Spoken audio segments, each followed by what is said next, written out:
పన్నీర్ సెల్వం ఉన్నట్టుండి ఎందుకు తిరుగుబాటు జెండా ఎగురవేశారు? మొన్నటి వరకు మౌనంగా ఉండి ఇప్పుడు ధిక్కార స్వరం వినిపించడానికి కారణమేంటి? ఎప్పటి నుంచో సాగుతున్న వైరం ఇప్పుడు ముదిరి పాకాన పడిందా? అమ్మలేని పార్టీ ఇప్పుడు అయోమయంలో పడిపోతుందా? పన్నీర్ సెల్వంలో ఒక్కసారిగా తిరుగుబాటు ఎందుకు వచ్చిందనేది ఇప్పుడు తమిళనాట జరుగుతున్న చర్చ.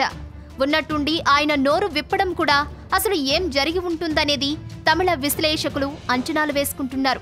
వాస్తవానికి జయలలితకు విధేయుడు పన్నీర్ సెల్వం.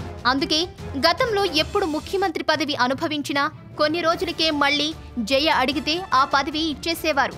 3 నాళ్ల ముచ్చటగా సీఎం పదవి మారిపోయిందని సెల్వాన్ని అంతా హేళన చేసినా ఆయన పట్టించుకునేవారు కాదు. కేవలం అమ్మకు విధేయుడిగా మాత్రమే కొనసాగేవారు. అప్పట్లో శశికళ జయలలిత వెనుకే ఉన్నా అమ్మకు ఇచ్చిన గౌరవం ఆమెకు ఇచ్చేవారు కాదు. అప్పుడే వీరిద్దరి మధ్య కోల్డ్ వార్ నడిచేదనేది పార్టీ వర్గాల్లో వినిపించే బహిరంగ రహస్యమే. అయితే క్యాబినెట్లోనే పన్నీర్ సెల్వాన్ని చులకన చేసే పరిస్థితి శశికళ అప్పట్లో తీసుకువచ్చారు. అంతేకాదు జయలలిత కూడా రాజకీయాల్లో బాగా అవపోషణ పట్టిన వ్యక్తి. ఎప్పుడు ఏం చెయ్యాలో, ఎలాంటి నిర్ణయాలు తీసుకోవాలో ఆమెకు బాగా తెలుసు. ఎదుటి వారిపై చురుకులు వేయడంలోనూ, కవిత్వాలు వల్లించి ప్రత్యర్థులపై సెటైర్లు వేయడంలోనూ దిట్ట. అలాంటి లక్షణాల్లో ఏ ఒక్కటి శశికళలో లేవు. ఈ నేపథ్యంలోనే శశికళకు లాయాల్టీగా ఉండాల్సిన అవసరం లేదనే ఆలోచనతోనే పన్నీర్ కాస్తంత వ్యతిరేకంగా ఉండేవారు. ఆ వ్యతిరేకతే ఇప్పుడు పన్నీర్లో ధిక్కార స్వరాన్ని బయటకు వినిపించేలా చేసింది. అయితే ఈ పరిస్థితులన్నీ తమిళ ప్రజలు ఆలోచిస్తున్నారు. పన్నీర్ సెల్వం తిరుగుబాటుకు కారణం ఏంటనేది కూడా ప్రజలు ఓ అవగాహనకు వచ్చారు. దీంతో ఇప్పుడు ఆయనకు మరింత మద్దతు పెరుగుతోంది. దీనికి తోడు ఆయన రాజీనామా వెనుక శశికళ బలవంతం ఉందనేది కూడా ఇప్పుడు వెలుగులోకి వచ్చిన అంశం.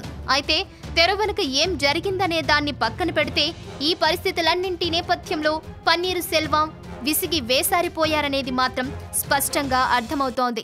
అందుకే రాజీనామా చేసేంత వరకు ఏం మాట్లాడలేకపోయిన ఆయన ఒక్కసారిగా భావోద్వేగానికి గురై మనసులోని మాటను బయటపెట్టారు. జరిగిన నిజాలను ప్రజలకు తెలియజేయాలని నిర్ణయించుకున్నారు. ఫలితంగా ఇప్పుడు శశికళపై ధిక్కార ధోరణి వినిపించారు. వరుసగా మీడియా సమావేశాలు ఏర్పాటు చేసి జరిగిన విషయాలను బయటపెడుతున్నారు. పన్నీర్ సెల్వం నోరు విప్పుతుండడంతో ప్రజలు ఆయనకు మరింత దగ్గరవుతున్నారు. వాస్తవానికి పన్నీర్ సెల్వం ఏనాడు ముఖ్యమంత్రి స్థానం తనదే అని ఫీల్ అవ్వలేదు. లేడీస్ సీటును ఎలా లాక్కుంటావని సోషల్ మీడియాలో సెల్వానికి వ్యతిరేకంగా కథనాలు వచ్చినా ఆయన పట్టించుకోలేదు. ముఖ్యమంత్రి హోదా తనకు కావాలని కూడా ఎప్పుడూ పట్టుబట్టలేదు. అయినా సరే ఆయన వెనక పెద్ద కథే నడిచింది. ముఖ్యమంత్రి అయిపోవాలనే శశికళ ఆలోచన పన్నీర్ను తీవ్ర మనోవేదనకు గురిచేసింది. Thanks for watching One India Telugu. For more details, please subscribe One India Telugu.